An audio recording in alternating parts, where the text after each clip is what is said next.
Live. Welcome, everyone, to this unofficial broadcast. My name is Oren Salomon, and I'm interviewing Jacob Sayles, founder of Open Coworking.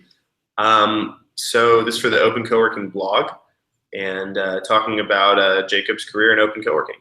So Jacob, also founder of Office Nomads in Seattle, by the way.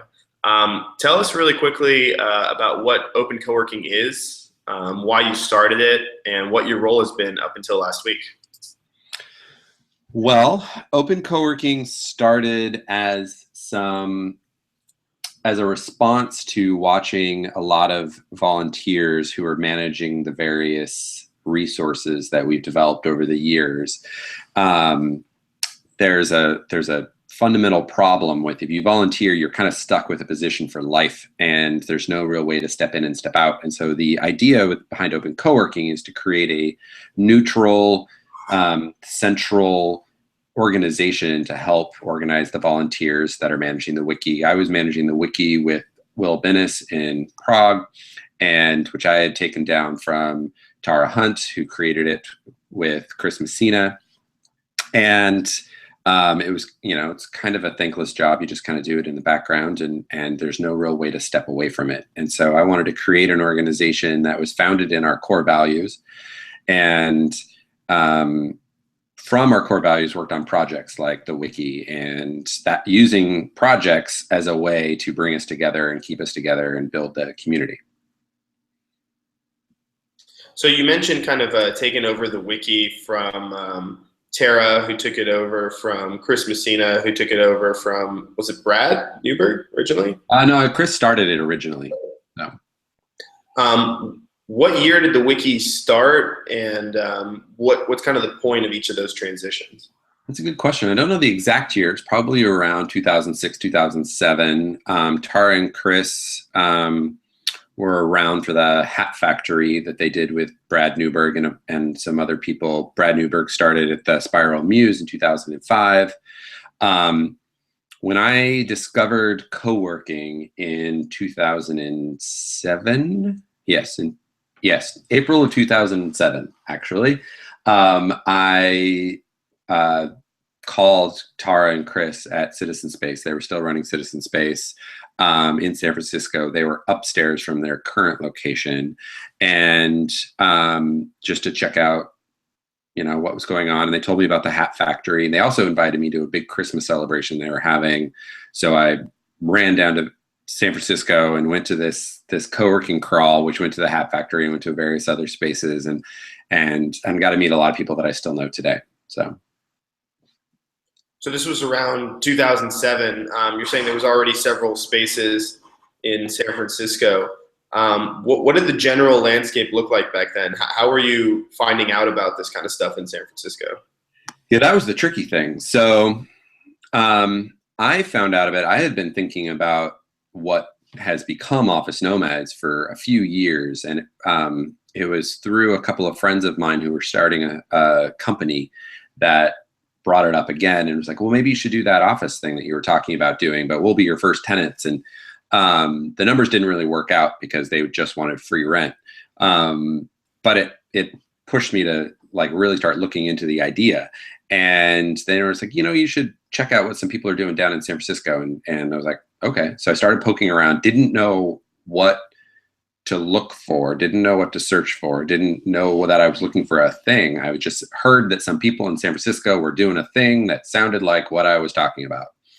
So there was an aha moment when I discovered the word co-working, and that all came from the fact that Tara and Chris had put so many feelers out into the world. At that point, they had created the Google group, they had created the wiki.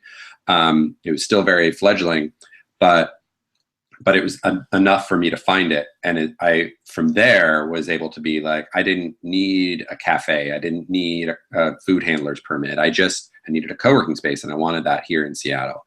So it took off from there.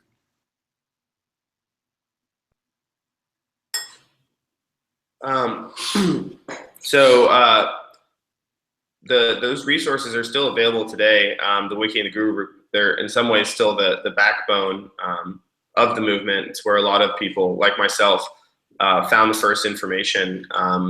kind of opened a space and resources that were really essential to opening a space. But I know that you have a very unique story specifically for how Office Nomad started.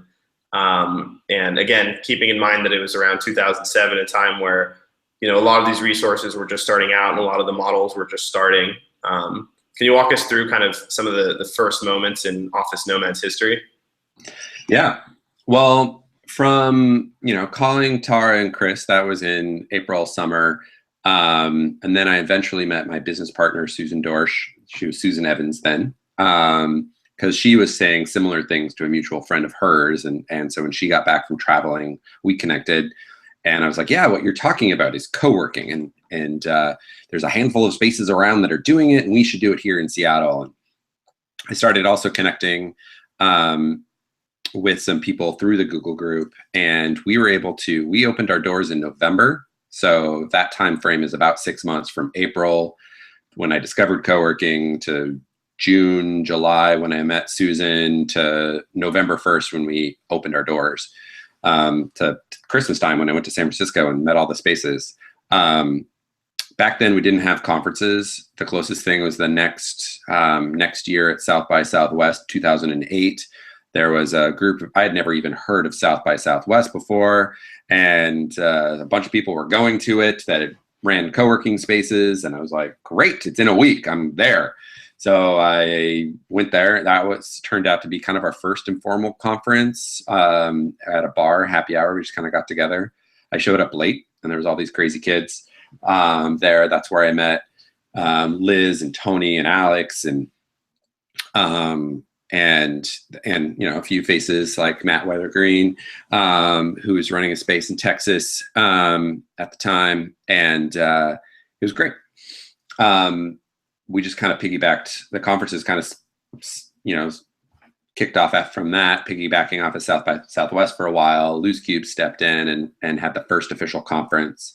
Well, technically the Co-working Europe conference was the first official conference, since it was a full-on co-working conference, and that was just before the Loose Cubes conference. And then Liz started with Juicy, and then now we have Juicy Global, and they're all over the place now. So, So how did you go from awareness of what was going on in San Francisco and piecing together maybe some of the resources you found on the Wiki and the Google group to opening Office Nomads? That was, I mean, there's a great acceleration that happens with the fact that you realize that you're not alone. And I was sharing numbers with people and sending, emails back and forth to just the calculations that I had done. At the time, we were considered one of the really big spaces, because I specifically wanted to start a space that was 5,000 square feet and operated as a standalone business.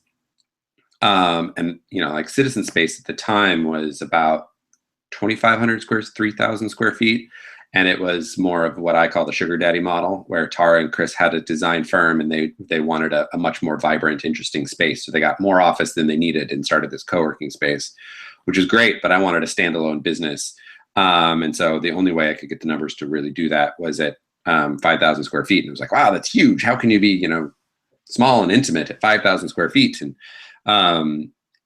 but we decided we're doing it, and we were going forward, and we started a list here in Seattle of all the people who were interested. There was a couple of groups around town that had kind of informal meetups. There was a group called Saturday House that it was a group of people that would meet every Saturday in their house, and eventually they got a space. And I often contribute that to the first. They weren't really considering themselves co-working, but they were the first co-working like space that was around at the time.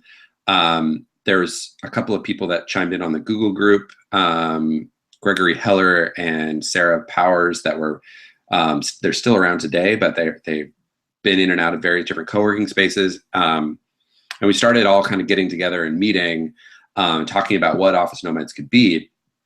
And remember, when I started this, I didn't even know Susan at the time.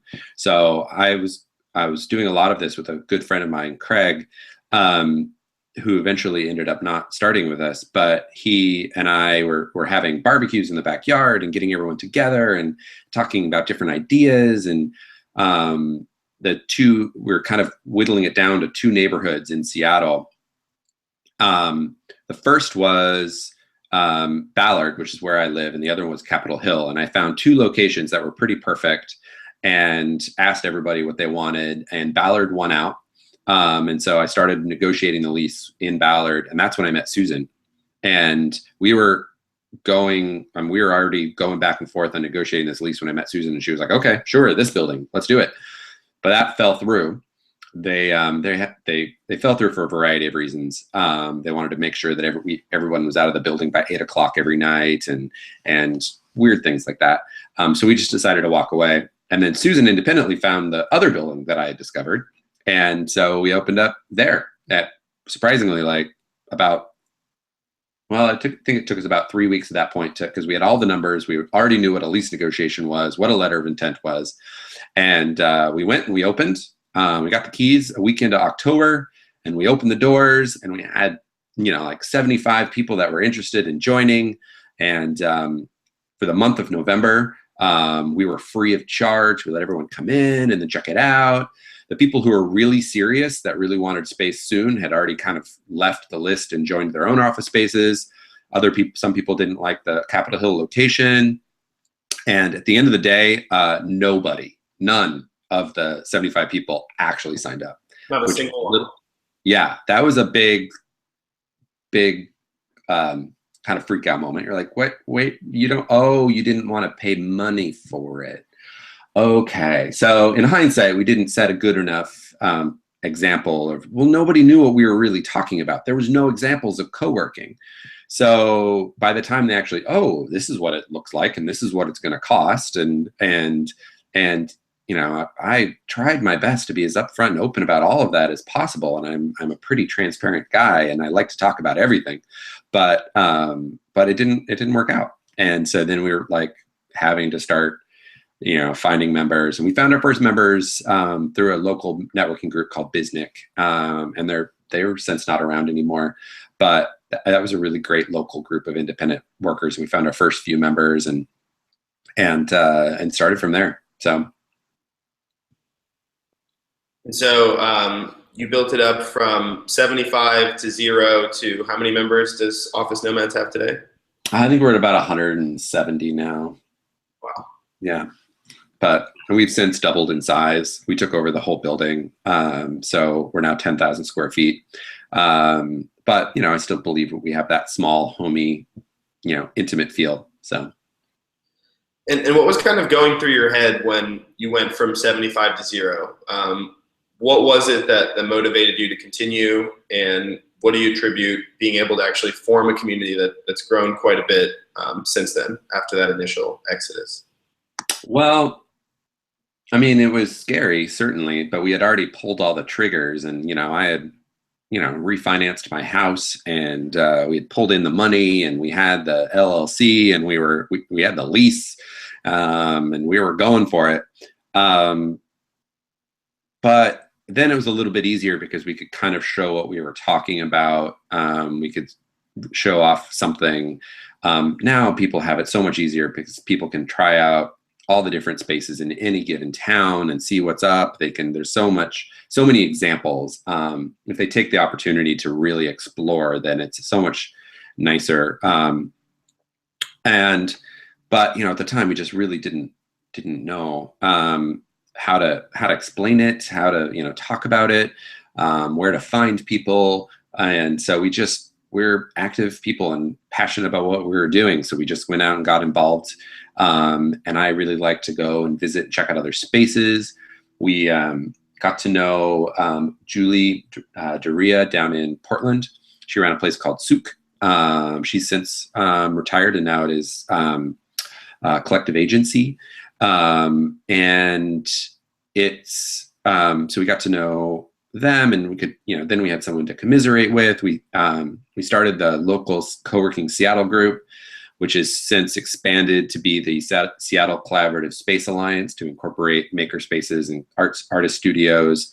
And all of that was because it's really expensive to fly somewhere and to hang out with everyone, to get FaceTime with all the people that run co-working spaces. And so we wanted to create more of that community here at home. And so we started the Seattle Collaborative Space Alliance in 2009. So now we're still only, 2 years into Office Nomads. And it wasn't until 2012 that we started, or that I started that I started Open Coworking. And yeah, it was it was the end of 2011 that we're kind of getting rallying, but it was the official launch was Juicy in 2012. Which is coincidentally the first Juicy that I went to, and when I started coming into coworking. And I remember that big reveal when Open Coworking was launched, and I've been following it closely ever since. But it's kind of interesting because Open Coworking kind of took on the stewardship of some resources that were already in place, namely the wiki and the Google group. Where did the visa come into play? Does it predate Open Coworking, or? Yeah, the visa came in where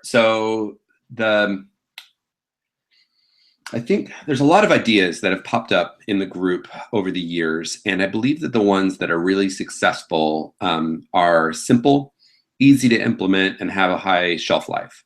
There's a lot of ways that we can go about a lot of different things. So the visa, for example, we could easily create a centralized database for everything and get all of our membership plans in there, and then everyone would pay into that. And there's lots of different models like that. And there are for-profit models that are doing this, but it immediately starts violating the central neutral it's a kind of a quiet, being neutral is kind of the silent core value of everything, where it's like, we are so independent, we're independent individuals doing our own thing. And as soon as everybody has to agree on using this one tool, it starts breaking down very quickly. At least with the Google group and the wiki, the tools are so simple and so basic and malleable that we can all make them what we want. And so a lot of ideas like this were flying around. And finally, Susan and Julie from Portland just chimed in with let's keep it simple. Let's create a list on the wiki, because we have this centralized platform, and we'll just put our names on there. And if you are interested and you want to participate, you can opt in for however many. You set the rules. The standard will be 3 days for free. No money will be exchanged hands. We'll take care of your members when they're in our town, if you take care of our members when they're in your town. And all you have to do to participate is put your name on the list, and we'll direct people there, and then they will contact you directly, and we'll work it out. And if there's any problems, you can always call the space and say, hey, Office Nomads, what's the story with this guy? Keep it simple. And that's allowed for it to have this shelf life where it's still in place today, and you can even build on it. There's the coworking visa map that Network Hub is working on. There's the Open Coworking map that you're working on, and it can all expand out from that simple platform, and it can still be there versus the various different maps that have come and gone over the years. So what year was that it came out, the visa? I had to be 2008 or 2009. So something along those lines. Yeah.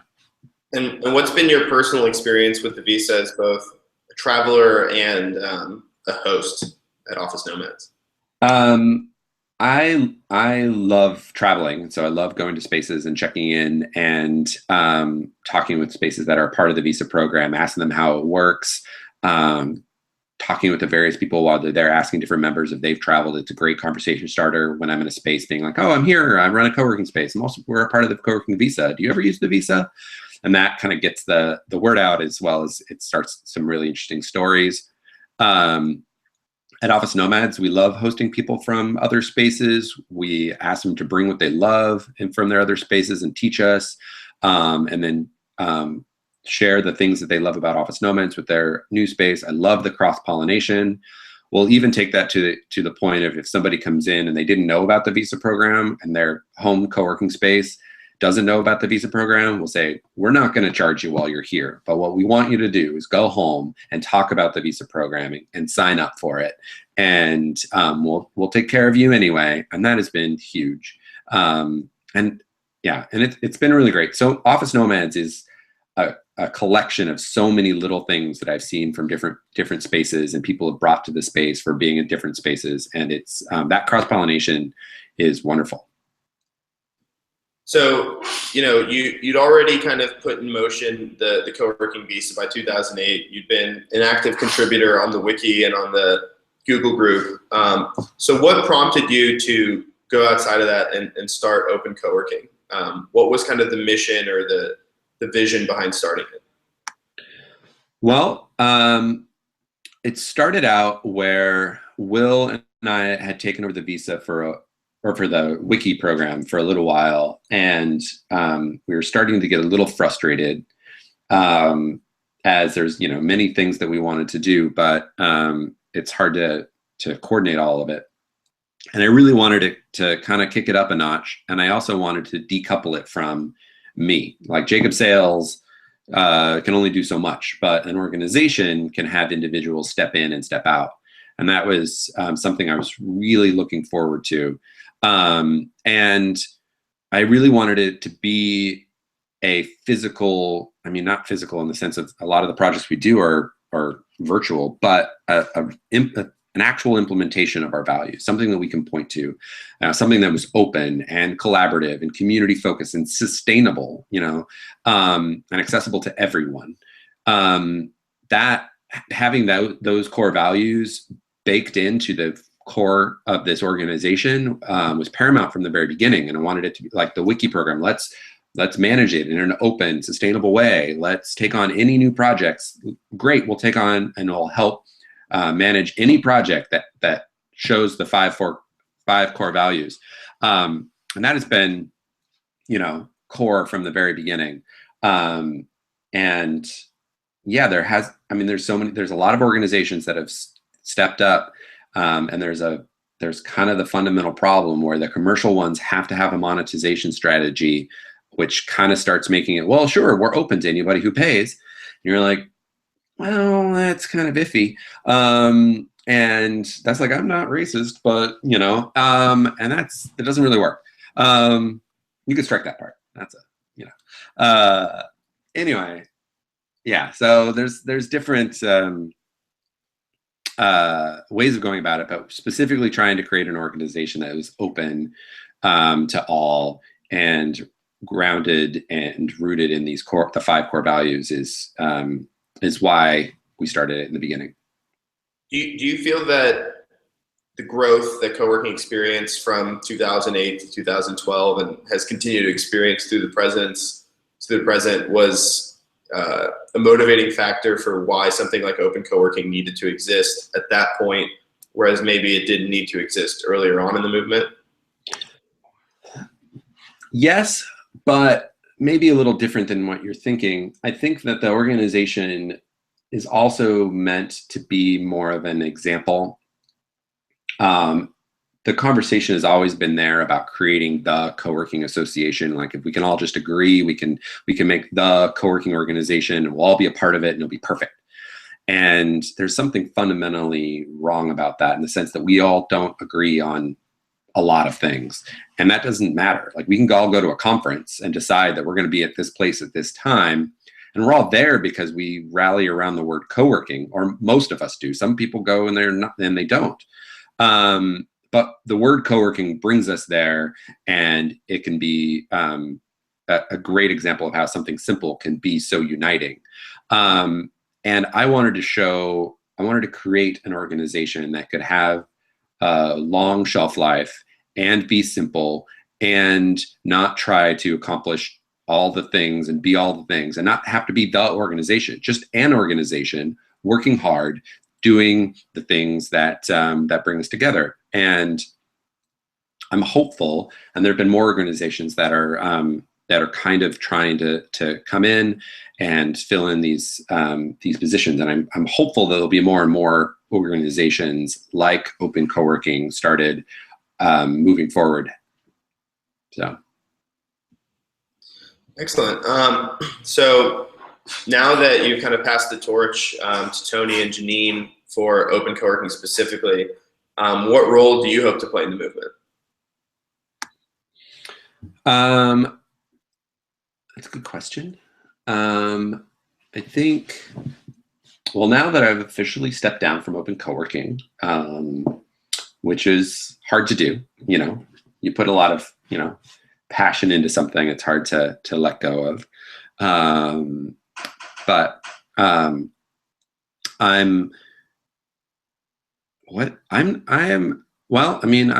I think it's very interesting to figure out what the future of is for the movement. I think it's very interesting to try to figure out where things are going from here. I hope that open co-working continues to be a rallying point, and I hope the word co-working continues to be a rallying point, and that open co-working could help facilitate that. I personally really I want to keep my focus here in Seattle. I think we've got a lot of really great things happening in Seattle. I love traveling and I love trying to, but it's hard to execute things on a global scale. Oh, sorry, somebody's at the door. Hold on one second. Oh, hey,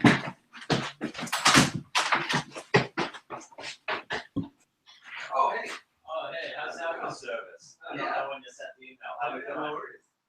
Doing really great. I'm on the phone right now, but I can just finish up. Yeah, go ahead. Do what you gotta do. Yeah, come back in like 20 minutes. Right. Thank you. Yeah, thank you very much.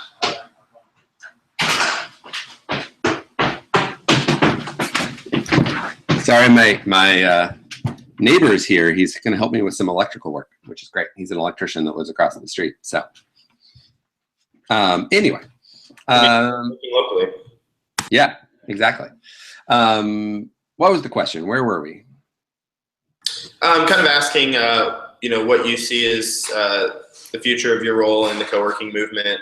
And one thing that was interesting that I wanted to dig a little deeper into is you mentioned rallying around the term co-working, as if that's something that maybe the people that do it today won't be doing in the future. Do you feel like the term itself or the movement is in any jeopardy of losing its way or losing its connection, its values, and its history?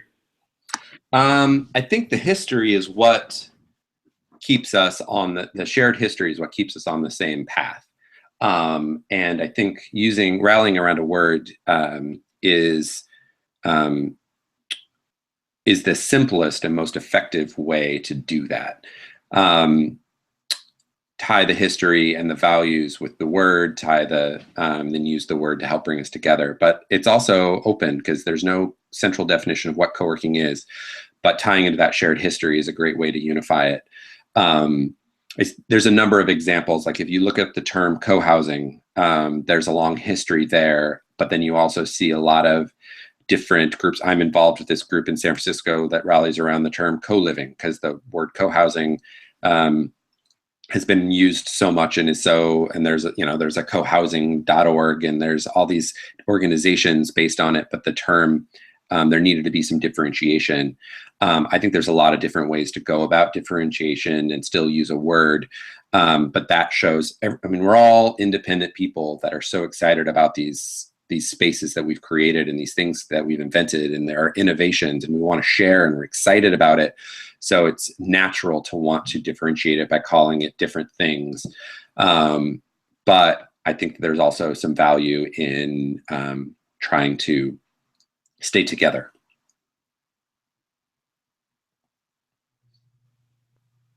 So on that note, what advice do you have for Janine and Tony, who are now heading up Open Co-working, to kind of keep us together, as you said? I think a lot of it is keeping it simple. I think there's a million ways to skin a cat. So anytime anything comes up, you can be like, which ones have a high shelf life? Which ones don't require everyone to agree? There are so many things that we can do. Keep it simple, keep it focused on people and ways to bring people together, and there'll be success. Excuse me. Awesome. I get all choked up. Yeah. No, sorry. But no, I believe that keeping it simple is key. So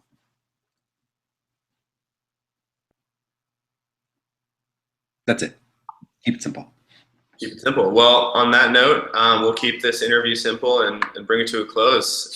Thank you very much, Jacob, for your time and for sharing your wisdom and history of the movement. I'm hoping that this can be a record for anybody who's looking to reach as far back as they can, and see what it was like to open a space in 2007 and be a part of the movement at some of its earliest junctures. So thank you so much. Yeah, no, it's fun. Signing off. Thanks, Oren. Thanks, Jacob.